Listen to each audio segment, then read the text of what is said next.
But you've had some remarkable statements that I have listened to and said, that's powerful.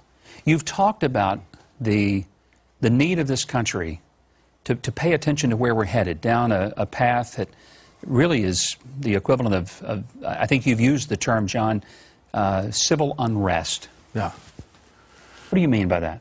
Well, we're in a situation where, obviously, at this hour, we're being, the American people are being forced to do something they don't want to do. Hmm. Let me say this. I'm here to validate all the millions of people who are opposed to the Obama health care. Hmm.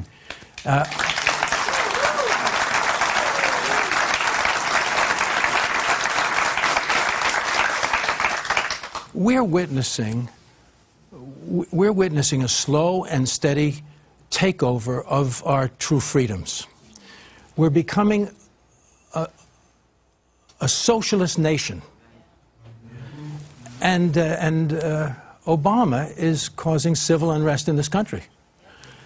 What's going on? Well, we see, first of all, that the stimulus package didn't work.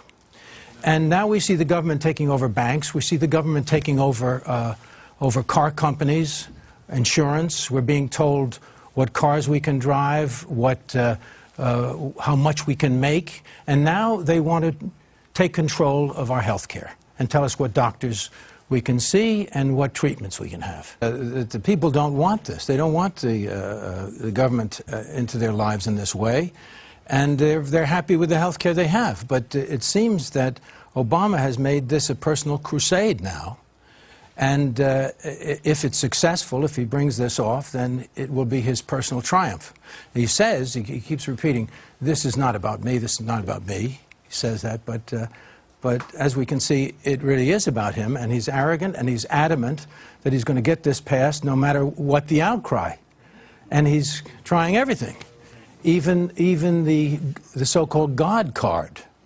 If you love God, he tells us, if you love God, then it's your duty to vote this health care bill in. He did a conference call, John, with 1,000 ministers last week, and if President Bush had done that or others had done that, they would have been castigated for invoking the God card. Yeah. But he did that, and the liberal press sort of said, oh, well, that's okay if he does that. Well, I say that they're taking away God's first gift to man, our free will. And if...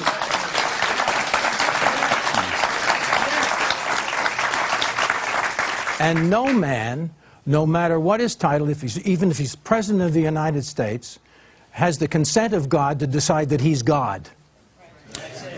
You said something to me earlier that I thought was very powerful. You quoted Thomas Sowell, who I think is one of the most brilliant minds in America today. Yes, he is. And something that he said, do you have, because I want to, you have it. Because I think it was Suddenly, very powerful. It appears, and you know, people, you know, some people said to me, you know, you're getting on the old side. There's a lot of that stuff of getting on the old side, you know. When I was in Transformers, the director came up to me and said, we're going to run 50 feet or something like that to one of the vehicles to escape from the Transformer. And he said, John, he was very sensitive to me. Do you think you can do this? And I said, oh my God, I'm not that bad. And of course, and they say, and people say to me, how can you read? Like, I write big. But anyway, I want to read this quote, and this is what this great man, one of the wisest of our fellows, has said, this African-American writer. What they are trying to do is create an America very unlike the America that has existed for centuries. The America that people have been attracted to by the millions from all over the world. The America that many generations of Americans have fought and died for. The thing associated with America, freedom, is precisely what must be destroyed if this is to be turned into a fundamentally different country to suit Obama's vision of the country and of himself.